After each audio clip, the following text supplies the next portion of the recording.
Welcome to Don't Waste the Chaos. I'm your host, Kerri Roberts. Today, we're talking leadership. Are you a leader? Are you a manager? Are you a frontline worker? It doesn't matter. We all lead in different capacities. And in the ever-changing landscape of business, effective leadership is paramount to success. However, for many small to mid-sized businesses, ineffective leadership remains one of the top challenges they face. And I'm assuming if you're listening to me, you're no different. From communication breakdowns to lack of vision, the repercussions of poor leadership can be costly and far-reaching. In this episode, we'll explore why ineffective leadership is a prevalent issue and offer practical strategies for business owners to address it. First, let's talk about the impact of ineffective leadership. The first to address is decreased employee morale. When leaders fail to inspire, motivate, or communicate effectively, it can lead to low morale among employees. This can result in decreased productivity, higher turnover rates, and negative work culture. Now, if you didn't listen to, I think it was 2 episodes ago, it was employee and manager miscommunication. I definitely recommend that because miscommunication, in my humble opinion, is the root of a lot of this. But regardless, ineffective leadership leads to decreased employee morale. It also leads to stagnant growth and innovation. Ineffective leaders may lack the vision or strategic direction needed to drive growth and innovation within the organization. Without clear goals and guidance, businesses may struggle to adapt to market changes and seize new opportunities. There are so many organizations that I know of that do not have a strategic plan. They don't have quarterly rocks. They don't have annual goals. They don't have a 3 to 5 year plan. And I get it. Business ownership is tough. There's a lot on your plate and you're trying to do your thing and lead your employees.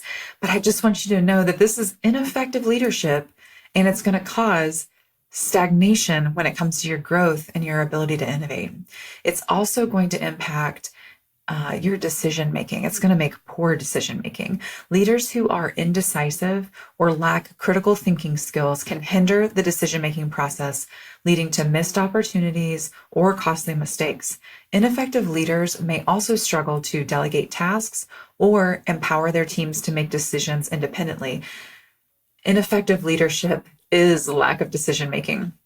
It's lack of the right decisions. And we all know if we're not confident, we have a hard time making decisions. And if we are a leader with low drive, we have a hard time making decisions. If we're a leader with low risk tolerance or risk aversion, we have trouble making decisions. Making decisions is tough for an ineffective leader. Next one, it causes communication breakdowns. You guys know I love to preach on communication, but effective communication is essential for fostering collaboration, gaining alignment, and building trust within the organization. I feel like I'm an evangelist for Stephen and Mark Covey's book, The Speed of Trust, but I've talked about this so many times. When trust is low, then the speed of business is slow. And so we're not able to build that trust. And we all know when you're working with a person that you don't trust, you're over communicating, you're tripping over your words. But if trust is high, you're able to be like, hey, do this and I'll explain later. And the person's able to do that. So if you can't build trust in an organization, that's a major problem. And it causes communication breakdowns as well. When leaders fail to communicate clearly or openly, talking about transparency, authenticity, it can lead to misunderstandings, conflict, and inefficiencies. Now, there are several factors that can contribute to ineffective leadership. So we just talked about what happens if you've got ineffective leaders: decreased employee morale, stagnated growth and innovation, poor decision-making, communication breakdowns. But let's talk about the factors that contribute to ineffective leadership. Here are some of the common reasons why leaders may struggle to perform effectively. Next is a lack of self-awareness. Effective leadership starts with self-awareness. Leaders who lack insight into their strengths, their weaknesses, and blind spots, may struggle to understand how their behavior and actions impact others. Without self-awareness, leaders may not recognize the need for personal growth and development. I've got a previous episode that I'll also link that talks about, is it negative self-talk or is it time essentially to leave the organization? Is the organization toxic? And if you've got a leader who's low in self-awareness, it's likely that it's toxic. I've got a book here that I love, kind of a tough read. It's Overcoming the Dark Side of Leadership. Such a good read, but essentially it says how to become an effective leader by confronting potential failures. And it helps you to see what your dark sides of leadership are and how to address those. And like, spoiler alert, the thing that is most amazing about you is also the thing that's like your dark side. So let's say for me, I am extremely driven. So 80% of the time, people love that about me. I get stuff done. I'm not afraid to do the hard work. I will put the time in. I will even self-sacrifice my balance to make sure that things get accomplished. So it's beautiful. Now, if you're a person who is not like that, I'm wearing you out. That's the dark side of my leadership. Is it looks like I value work more than I value people. And that's a part of my personality. I've done culture index and predictive index and, of course, Enneagram and Myers-Briggs and Herman Brain Dominance and Strengths Finder and Fascination Advantage and blah, blah, blah. There's a million of them out there. Some are better than others. I've got my opinions if you want to reach out and check. But a lack of self-awareness is huge. And this causes a leader to be more ineffective. And so if you're a leader in an organization, recommend that your organization go through something like that. I can hook you up with an amazing assessment to get that done in your company. And then that's something that you can use in hiring. That's something that you can use in coaching and team building. That data is super important. Growing in personal awareness is huge. The next reason why a person may have ineffective leadership skills, why they may struggle to perform ineffectively or effectively, is poor communication skills. I know you all probably think I had to just make a podcast about communication, and I probably should, but communication is a cornerstone of effective leadership. Leaders who struggle to communicate clearly, openly, earlier I said transparently, with authenticity, and empathetically, may face challenges in building trust, fostering collaboration, and inspiring their teams. Miscommunication or lack of communication can lead to misunderstandings, conflicts, and of course, decreased morale. Next, ineffective leadership trait is the inability to adapt to change. In today's fast-paced business environment, leaders must be adaptable and flexible in response to change. Those who resist or struggle to adapt to new technologies, market trends, or organizational changes may hinder growth and innovation within the organization. And I would say, we talk about this person, has a hard time with change. This is detrimental to a leadership role. I would say if a person, I've talked about it before, I love a curious person, but I also love a flexible person, a person who's able to change. I think those go hand in hand, because if you're curious, you know that there's things out there that you don't know that you need to know that could make you better, could make your organization better. If you're flexible and able to change, that means that there are things that you don't know that you recognize you need to know, that you need to learn, that could make your organization better. So to me, those things go hand in hand. But I promoted in my previous life, I promoted a client manager one time to a team lead role. And she was still going to execute on some client work, but then she was also going to be in this quasi leadership capacity. Now, I knew that she was inflexible when it came to change. And I talked to her about that when we were placing her in the role. We were giving her a small pay bump. She complained about her pay pretty often and would say things like, I get recruited to blah, blah, blah. And, my pay's not big enough here. And I wanted to say, if they took you into their organization, if you made it through the interview process and essentially tricked them into thinking that you were a flexible person, you'd get in and they'd realize really quickly you are so inflexible. And you and I both know you don't want to learn their new technology. You don't want to learn their new processes. And here we put up with the way that you are. Now, we shouldn't have, but she was what I would call a sacred cow in that organization. She was so inflexible to change. On top of that, This is a sidebar, but I guess this is my therapy session today. She also kept a list of every employee who had ever come and gone from that organization. She'd been there a really long time and always let everybody know, but it was just such a toxic behavior. And a lot of that stemmed from her inability to adapt to change. Change was hard for her. And so it was easier for her to show, look, I've been here this whole time and I'm stuck in my ways, but I've sustained and I'm good at what I do and my clients like me. And so it was almost like her badge of honor to say, you don't have to change, and you can still do great. And I shouldn't have promoted her. I felt some pressure to do so. And I just can't imagine that she is a leader that is what that organization needs to get them to the future. Now, if everything was going to stay the way that it always was, she'd be great because she loved that. That was a very comfortable seat to sit in. But I would say I wouldn't do that in the future. And I also wouldn't hire anybody in the future that is inflexible to change. It's huge. Next one is that micromanager. I know we've all seen this. So micromanagement occurs when leaders excessively control or oversee the work of their employees, often to the detriment of productivity, morale, and creativity. Leaders who micromanage may struggle to delegate tasks, trust their team members, or empower others to take ownership of their work.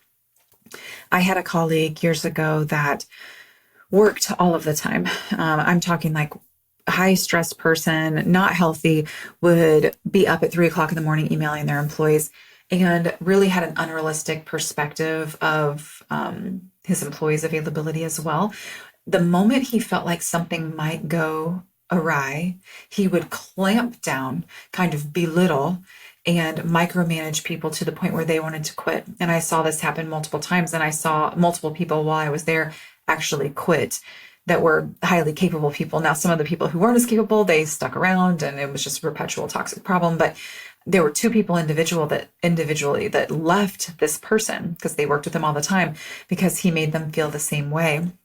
And that micromanagement is so tough. Now, I think people get these lines blurred sometimes. There are people who like direction, and they're not the ones who want to create the strategy and lead, so they're the doers. That does not mean the doers like to be micromanaged. But on the opposite side of that, if you are a person who does not micromanage and you're looking for people who are independent, make sure that you're hiring to that skill set as well, so that way you can be more hands-off. This is a balance, but typically a micromanager just honestly isn't a leader. They don't know how to trust other people. They don't know how to train other people. They don't know how to let go. They put themselves in a position in work that's unhealthy to where everything has to fall on them. It has a lot to do with insecurity. There's a ton behind it, but that is one of the main attributes that I see. Factors that contribute to ineffective leadership. Micromanagement is a huge one. Okay, next one is a lack of vision or strategic direction. Effective leaders provide vision, direction, and purpose for their teams and organizations. Those who lack a clear vision or a strategic plan may struggle to inspire and motivate others, resulting in stagnated growth and missed opportunities. One of the first things that I ask a new client, so I've got my consulting business at Salt and Light Advisors, and one of the first things that I ask a new client is, what's your MVV? I'm looking for their mission, vision, and values. If they can't tell me exactly where that document is at, or rattle it off the top of their head, which is my preference, then this is not an effective strategy. Their mission, vision, and values is not effective in the organization, because I can assure you, if you as the owner or the HR leader or the office manager, if you can't say it, then your employees have no freaking clue, likely no clue what your mission, your vision, or your values are. And while mission and vision are huge, if your employees don't know your values, that means they don't know what they got hired for. They don't know what they're performing to. They don't know what they could get disciplined for. They don't know their performance management, what you're scoring them on. So that's something that you need to address immediately.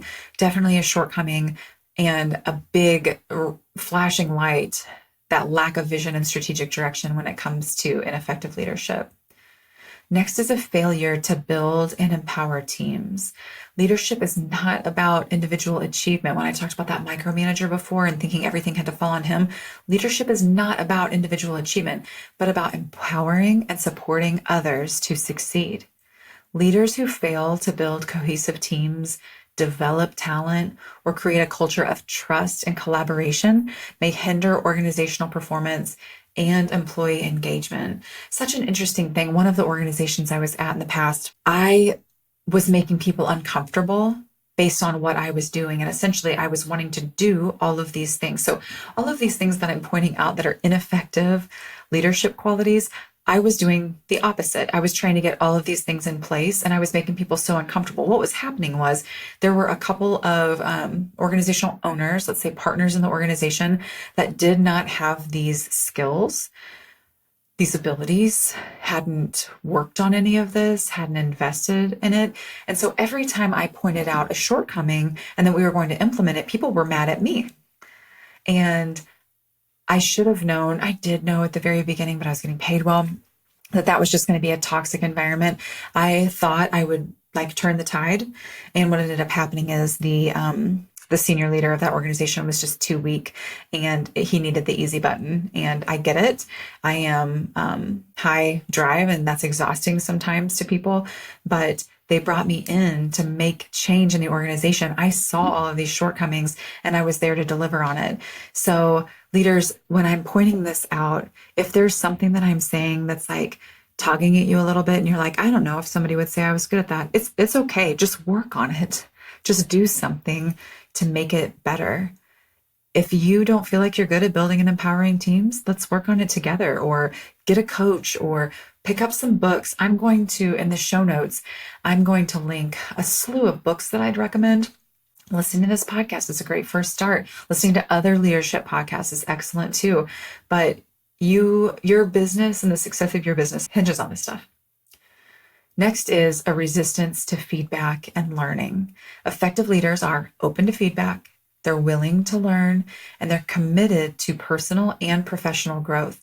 Those who resist feedback, those who ignore constructive criticism, or they fail to seek out learning opportunities may stagnate. They will stagnate in their development, and they hinder their own effectiveness as leaders. And also, they're setting a poor example. Let's say you've got a young person who comes in your organization and they're like, what are the growth and development opportunities? And, your HR person's like, oh, it's X, Y, and Z. We are really committed to this. And then they get under a leader who doesn't do this for themselves. Guess what? That leader's not going to value it for their people either. Or the flip side of that is they do encourage their people to do it, and their people outgrow the leader and start looking at the leader like, hey, friend, you need this too. And I see that just as often as the other. Somebody who doesn't value it, or someone who does value it for their people, but doesn't act on it themselves. Both gross. Next is a lack of emotional intelligence.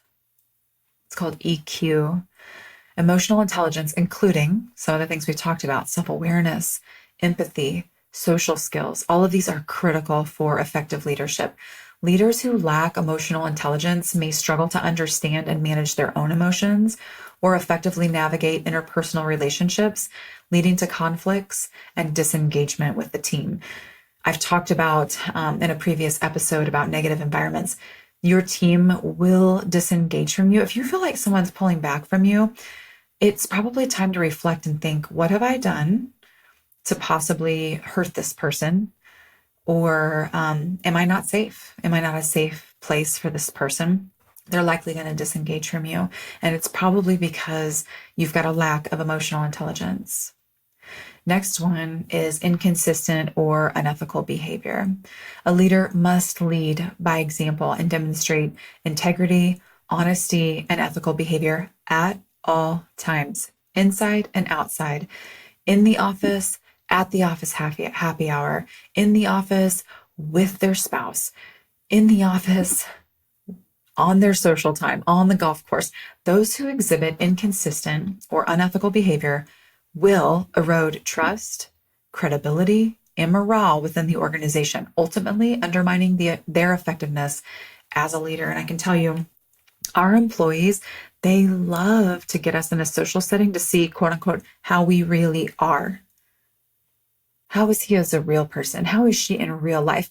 And here's what I would challenge you: just be the same person. If the person that you are in your personal life is not good enough to show up in your professional life, It's time to do some soul searching, some therapy, and some introspection. Or if the person that you are in your personal life is not welcomed in your professional life, maybe you're undervalued and in the wrong environment. Either way, it needs some thought to be given. But those behaviors, when they're inconsistent, that erodes trust, that's going to be an ineffective leader. Next is someone who's burnt out or overwhelmed. Leaders who experience burnout or overwhelm may struggle to perform effectively due to stress, fatigue, or lack of balance. Burnout can lead to decreased motivation, productivity, and decision-making ability, ultimately impacting the leader's effectiveness and the overall performance of the organization. I have seen a lot of leaders crash and burn. I have went through seasons where I've been fizzing out, sizzling. I've sizzled too. But if a leader is not able to balance for themselves, they're likely not setting a good example for other people. Also, when I talked about decision-making abilities, there's a ton of data out there on how many decisions that you can make in a day. If you make a ton of decisions and you're doing a bunch of exhausting work in the first half of the day, do not be like, oh yeah, come in and ask me any questions in the latter half of the day, because you are pretty much worthless at that point. We do hit a capacity. There is like a threshold from what we're able to do in a day, which is also why I argue that like the traditional like clock in, clock out, sit your butt at your desk type of job, those are less and less effective. We're pooped. We're spacing out. We're on our phones. We're freaking scrolling TikTok or whatever we're doing, or staring off into space, or reading Colleen Hoover when we're supposed to be working, whatever it is. If we are burnt out, we are not effective anymore. That overwhelm definitely causes an ineffective leader. Addressing these factors requires a combination of self-reflection, professional development, and organizational support. Company plays a role in this for sure. By recognizing the root causes of ineffective leadership and taking proactive steps to address them, leaders can enhance their effectiveness and drive positive change within their organizations, set the example for others. So let's talk about some strategies for addressing ineffective leadership. The first is investing in leadership development. Prioritizing leadership development programs and training initiatives to help current and future leaders develop. And I'm talking about essential skills like communication, decision-making, emotional intelligence. This is something that we have to have a focus on. Providing opportunities for ongoing learning and growth to ensure leaders are equipped to succeed in their role is clutch. So I saw this swing in the way we do this. So I'm in my 40s, so I've been around the block a little bit professionally. And when I was younger, there were like nonstop leadership conferences, global leadership summits, simulcast. You'd have trainers come into your organization. There were lunch and learns. There were coffee meetings. There were president's book clubs. There was like all this stuff that you could attend on top of doing your work. And when I was a young professional, I mean, I guess really I should have been focusing at sitting down at my desk and doing the work that they pay me for. But I also knew I loved doing all of this stuff. If there was a club that I could get involved in to learn more, like specifically, I think about this thing called the President's Book Club. It was led by the CEO of Midway USA back in the day. This was probably back in, 2008, 2009, something like that. We read so much Drucker. And if you've read Peter Drucker before, he is the godfather of modern management. And his books are dry now that I pick them up. But I was like, I had an insatiable hunger for learning how to be a leader.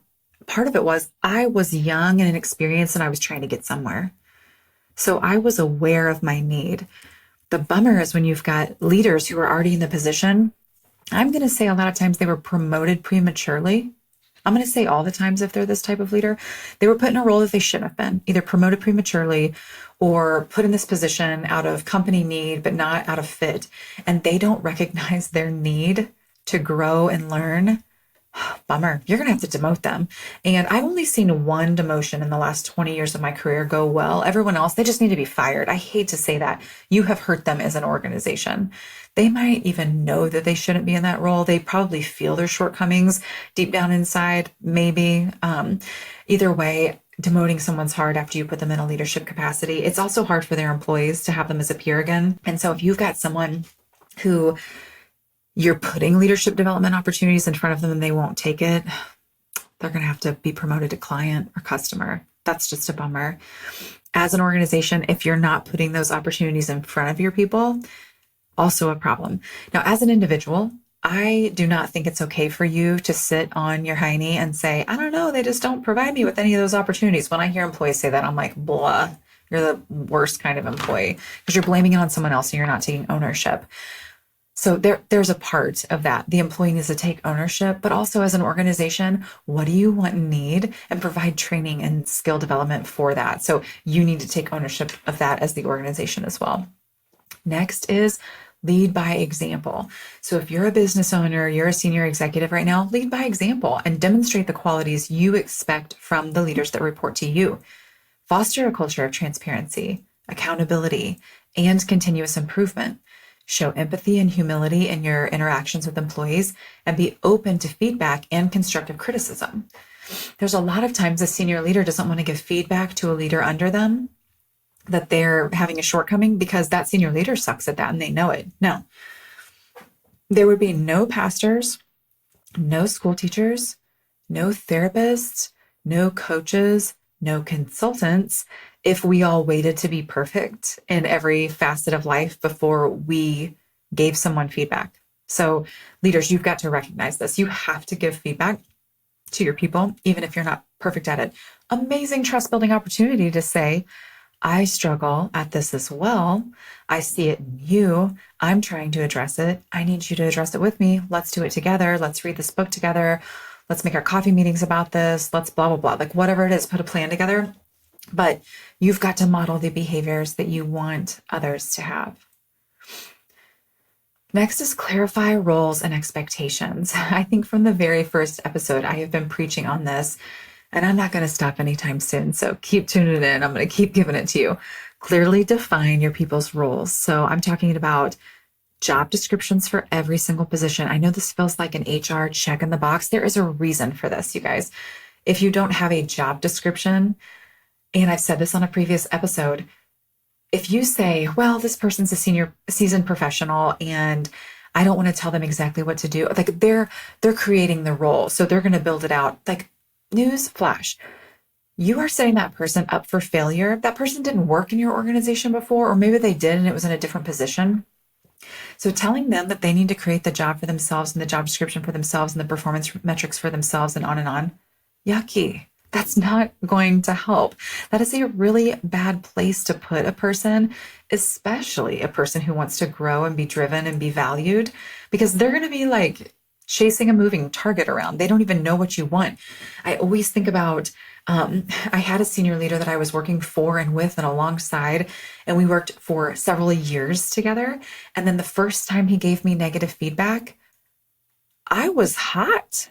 Now, I wasn't hot because I can't receive feedback. I wasn't hot because there was no truth to what he was saying. I wasn't hot because he was giving me feedback. I was hot because homie had been never giving me feedback, no performance reviews. I would ask him how things were going. I would tell him what I was working on. And he was constantly like, yeah, girl. Like, I need this. I'm so glad you're here. He wasn't even directing my work because he had never operated at that level of seniority before. I had. So I think he felt a little insecure. There's all kinds of stuff to that. But like I was creating the role. And then the first time he ever expressed to me displeasure years down the road, it's not that what he was saying wasn't valid, because he was frustrated, and that's okay. He was frustrated with me. What frustrated me back was I had never gotten any feedback. So I had no clue that he was wanting me to do what he was so frustrated with me about. Like, I am not a mind reader. And if you are a man listening to this podcast, I know in general, female spouses do this more than males, where we expect someone to read our minds. He was a guy, and I was like, dude, you're expecting me to read your mind? Like, I did not know it was like this between us. You have to tell me, and you can't tell me in the 11th hour when things are already on a very slippery slope. Like, you did a huge disservice to me as doing that. As a leader, if you are not clarifying from the very beginning and then with regular communication, continuing with that clarity, you're setting your folks up for failure. I'm not going to say it's not your employee's fault, because everyone takes ownership, But dang, as the leader, you're responsible for this. You've got to define roles, responsibilities, and expectations within your organization. You've got to ensure alignment between the individual goals of that role and then the company's vision and values and goals or rocks or whatever measurement that you have. Provide regular feedback and performance evaluations to help your employees in your organization understand their strengths and their areas for improvement. I got trained in the Baldrige criteria, which is a national quality award criteria. I like to call those OFIs, opportunities for improvement. So if someone's got an OFI, it's a great way to say, like, instead of you're doing this wrong. And sometimes I have to backspace because I'm like, ooh, I don't like how you did this, blah, blah. And then I'm like, I see an opportunity where we could improve. That language is so much more helpful and it still gets the point across. This is something that we need to do, but it puts the problem on one side and you and the person together on the other side of the table. You all are together. The problem is across the seat and you all are attacking it together instead of the employee feeling like you're attacking them. That's a huge one. Okay, next strategy that you can take is promoting collaboration and empowerment. Encouraging collaboration and teamwork across departments and all levels of the organization is huge. I think the term focus group got played out probably in the early 2000s, or if you're in higher education, it's still getting played out with consensus-driven approaches, but this is still important. Having a focus group, having a committee, that's something that died for a while there, and to some degree, we need to rejuvenate it. You need culture committees. You need to, if you're rolling out a new initiative in your organization, sit down and talk to a couple employees about it and get their feedback. This is important. And then if you've got a leader of a department and they are rolling out a new process, have them holler at a counterpart in a different department and say, I'm going to do this. They could, one, provide employee perspective, or two, help you to understand that interrelated process between departments. For example, I've worked in HR for years and years, and I regularly would reach out to the finance department. Now, there's a lot of HR departments and finance departments that don't find value in each other. And what I would say is most HR departments do find value in the finance department. A lot of finance departments don't find value in the human resources department. That's a bummer. And I'd say that means the HR department is not led well, and the finance department is probably not led well either. But that collaboration and teamwork across departments is going to put out a better work product at the very end. Super important. Empower employees to take ownership of their work and contribute their ideas for improvement. Create opportunities for cross-functional projects and initiatives to foster creativity and innovation. One of my favorite things I've ever done in my career, and I don't know if I've ever thought about it like this, but it just came to my mind. I ran something called the Innovation Games at a mortgage company that I was at years ago, and I was the director of training and development or learning and development, and I put these games together, and essentially I invited a certain number of people from each department, but I hand selected them as people who were always coming up with good ideas and were really engaged in the organization and lived out our values. And we hand selected a group of people to attend the Innovation Games. It was kind of like a mock startup weekend or like a Y Combinator type thing where we had them come up with process improvements or innovations for the organization. They each pitched their idea and then they voted on each other's ideas. And then if their idea didn't go forward, they got to join the team of another person who had a great idea. And then they built out the idea over the course of the rest of the weekend and then pitched and competed against each other. We had senior level executives come in and vote. It was so freaking cool. The Innovation Games. It was one of the weekends that I worked the hardest in my whole life, but also one of the funnest. And we put almost all of those projects forward in the company, which was also super fulfilling for those employees. And the cool thing was every team was cross-disciplinary. So they got to pick each other's teams that they joined. And it would be like, oh, I'm a marketing person and this is an IT idea. So I'm going to join this team to help them with their communication strategy because my idea didn't get picked or whatever. It was really intentional and super fun. And I would love to do that again for another organization. Like I said, it was a ton of work, but so worth it and really put out some amazing innovation across this company. The next one is, no surprise, communicate effectively. This is a core strategy for improving leadership. Prioritizing open, honest, and transparent communication at all levels of the organization. Keep employees informed about company goals, objectives, and changes. Solicit feedback from employees and actively listen to their concerns and suggestions. Foster a culture of trust and psychological safety where employees feel comfortable sharing their ideas and opinions. That means you can't shoot them down immediately. Ineffective leadership can have significant consequences, especially in small to mid-sized businesses, but businesses of all sizes. This impacts employee morale, growth, and overall performance. By recognizing the signs of ineffective leadership and implementing strategies to address them, business owners can create a positive and productive work environment where leaders thrive and organizations succeed. Investing in leadership development, leading by example, clarifying roles and expectations, promoting collaboration and empowerment, and communicating effectively are key steps toward building strong, effective leadership within your organization. Listen, I know leading people can sometimes feel like chaos. Leading ourselves can be the most chaotic of all, but it's chaos worth working on. So let's face it, embrace it, and thrive in it. Till next time.